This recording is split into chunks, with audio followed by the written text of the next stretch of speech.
So I'm going to do number 3, finding the general solution for x squared y double prime minus 3x y prime plus 4y equals x squared over ln x.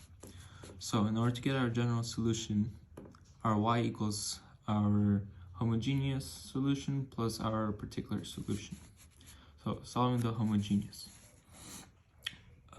Notice how our powers match our primes, therefore it's a Cauchy-Euler equation. And in order to do that, we need to have our y's.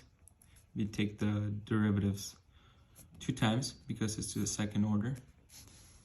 And we plug that into our equation right here. And we get this. We set it equal to 0 because we're solving the homogeneous case. You simplify it, and let's factor out our x to the r. And we get something that should look familiar. And we could go ahead and factor that out and get this. So our r is equal to 2. Our multiplicity is 2, so we gotta add an x to our homogeneous solution. So we have x to the squared because our r is squared, and ln x squared because our multiplicity is to the power of 2. So we add that x squared. Alright, the ln x. So our homogeneous solution is c1x squared plus c2x squared ln x. So moving on, since we have our homogeneous equation, now it's time to get our particular solution.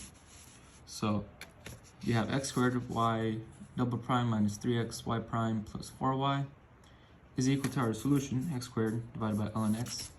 And notice that if you could divide this by x squared in order to get rid of that coefficient. So it will simplify our equation and make it actually easier to solve for this and here as well.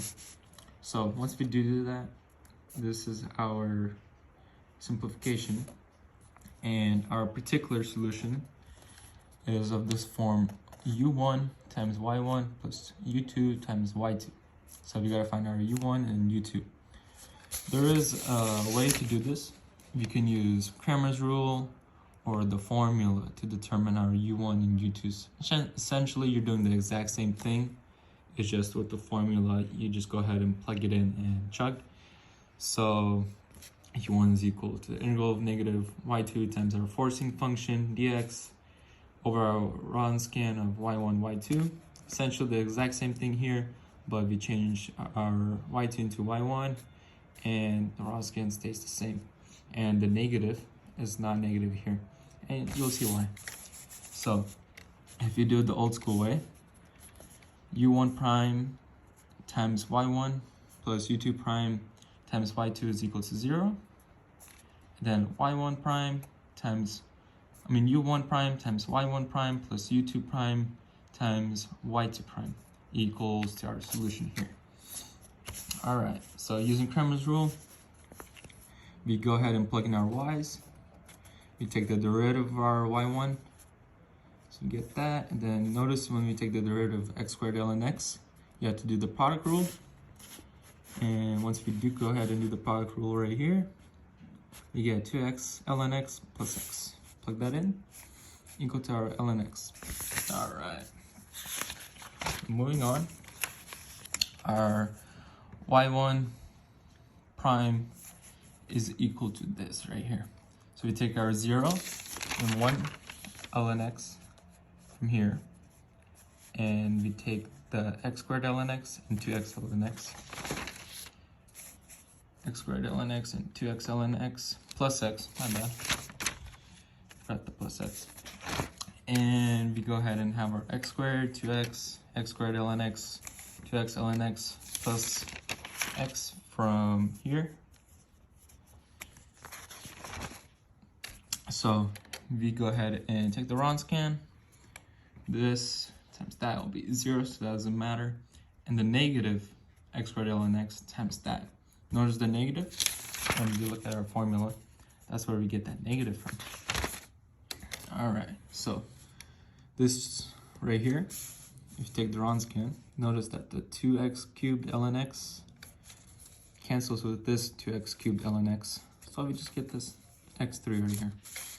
So as you can see, the ln x's simplify, cancel out, and we get negative 2x squared and x cubed. And we could obviously simplify that. Our u1 prime is equal to negative 1 over x. So we're gonna have to take the antiderivative of u1, which is negative 1 over x. Pretty simple integral. Everyone should be able to do that. And then, right, so solving for our u2 prime, notice from our u1, we just move this right over here. And we move this part just up. And we have the same Wronskian as here, which we found is equal to x cubed. So we could just keep that here. Notice x squared times that is going to equal that. And 0 times that is equal to 0. And you notice how it's positive.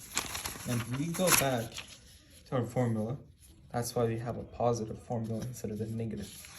Anyways, so moving forward, our y2 is going to equal to 1 over ln x times x. As you can see, this will simplify.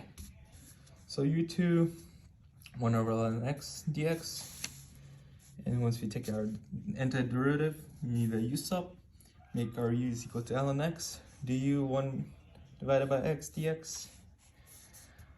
Our x's will cancel out. We'll have 1 over u. And 1 over u is equal to ln u. Plug in the u back, which is ln x. And we get u2 is equal to ln x, ln of ln x. There you go. And our particular solution is u1, y1 plus u2, y2. So our y particular, once we plug in our u1 times our y1, and our y's are from here. So our y, we get this huge equation right here. We simplify it down, multiply the x2's. This is our particular equation. Remember, our y general solution is our homogeneous plus our particular. So there you go. That's our final solution for our general solution to this equation from the beginning.